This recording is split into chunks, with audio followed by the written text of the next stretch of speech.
আজি সদৌখন ছাত্ৰ সন্থাৰ আহ্বানে সমগ্ৰ অসমতে জিলা ছাত্ৰ সন্থাসমূহে এই বিক্ষোভ কাৰ্যসূচী ৰূপায়ণ কৰিছে। মূল্যবৃদ্ধি নিয়ন্ত্ৰণ কৰাৰ ক্ষেত্ৰত ৰাজ্য চৰকাৰখন সম্পূৰ্ণৰূপে ব্যৰ্থ হৈছে। গতিকে তাৰ কাৰণে আজি আমি গোলাঘাট জিলা ছাত্ৰ সন্থাই বিক্ষোভ কাৰ্যসূচী ৰূপায়ণ কৰিছোঁ।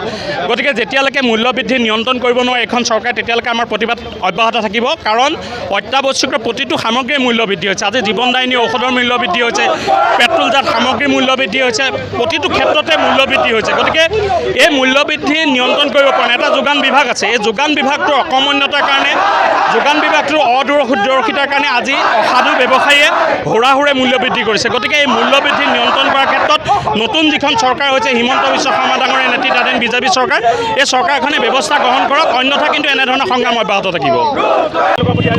হয়, অসমত ইতিমধ্যে মূল্যবৃদ্ধিয়ে সাধাৰণ জনতাক জুৰুলা কৰি পেলাইছে। নিত্য ব্যৱহাৰ্য অত্যাৱশ্যকীয় সামগ্ৰীকে আদি কৰি ইন্ধনজাত সামগ্ৰীয়ে হওক, জীৱনদায়িনী ঔষধে হওক, প্ৰত্যেকটো বস্তুতে মূল্যবৃদ্ধি হৈছে। আৰু মূল্যবৃদ্ধি ৰোধ কৰাত এই চৰকাৰখন সম্পূৰ্ণৰূপে ব্যৰ্থ হৈছে। আমাৰ দাবী যে মূল্যবৃদ্ধি হ্ৰাস কৰিবই লাগিব। আৰু তাৰ পৰিপ্ৰেক্ষিতত আজি সদৌখন ছাত্ৰ সন্থাৰ আহ্বানত আমি সদৌ গোলাঘাট জিলা ছাত্ৰ সন্থাই জিলা সদতে বিক্ষোভ কাৰ্যসূচী ৰূপায়ণ কৰিছোঁ।